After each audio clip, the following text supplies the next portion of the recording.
ఆమత్యుడి బీరువా ఖర్చు 30 లక్షలు. ఇందిరమ్మ ఇళ్లకు సమానం. ప్రజాధనంతో మినిస్టర్ హంగులు.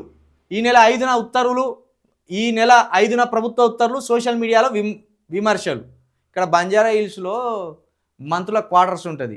ఆ మంత్రుల క్వార్టర్స్లో కొన్ని ఫైళ్ళు దాచిపెట్టే ఆ బీరువా ఖర్చే దగ్గర 30 లక్షల రూపాయలట. 30 లక్షల రూపాయలు అంటే ఒక 6 ఇందిరమ్మ ఇండ్లు ఈజీగా కట్టియచ్చు.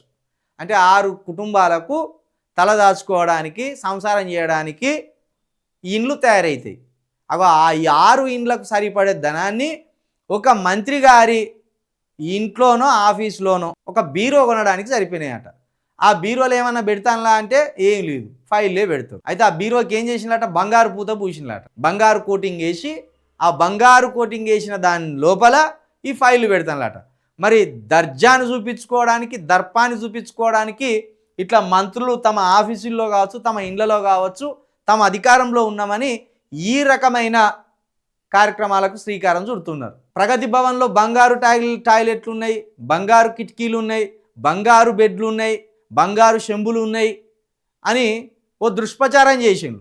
కానీ ఇప్పటి వరకు అక్కడ బంగారు శంషాన్ని కూడా చూపించలేకపోయింది. మళ్ళీ మొన్న కూడా ముఖ్యమంత్రి గారు ఉన్నాయట బట్టి విక్రమార్క గారిని అడిగితే ఉన్నాయని చెప్పిందంటారు. మరి బట్టి విక్రమార్క గారు ప్రగతి భవన్లో బంగారు చైర్లు, బంగారు బెడ్లు, బంగారు బాత్రూమ్లు ఉన్నప్పుడు మరి వాటిని ఎందుకు వాడతాడు? ఇప్పుడు కూడా తప్పే కదా. అప్పుడు మాజీ ముఖ్యమంత్రి గారు వాడినప్పుడు తప్పైంది, ఇప్పుడు ఎట్లా ఒప్పు అవుతుంది? వాటిని తీసుకొచ్చి అమ్మి వాటితోటి ఖజానాలో డబ్బులు నిల్వ చేయరాదండి? ఉన్నాయని చెప్తాను, చూపిస్తలేరు. మరి ఉంటే తీసుకొచ్చి చూపించాలి కదా. అవేమో కానీ ఇప్పుడు ఇవి అయితే మీ మంత్రులకు సంబంధించిన ఆఫీసులోనో మరి ఇంట్లోనో 30 లక్షల బీరువా అట. 30 లక్షల బీరువా ఉన్నారట.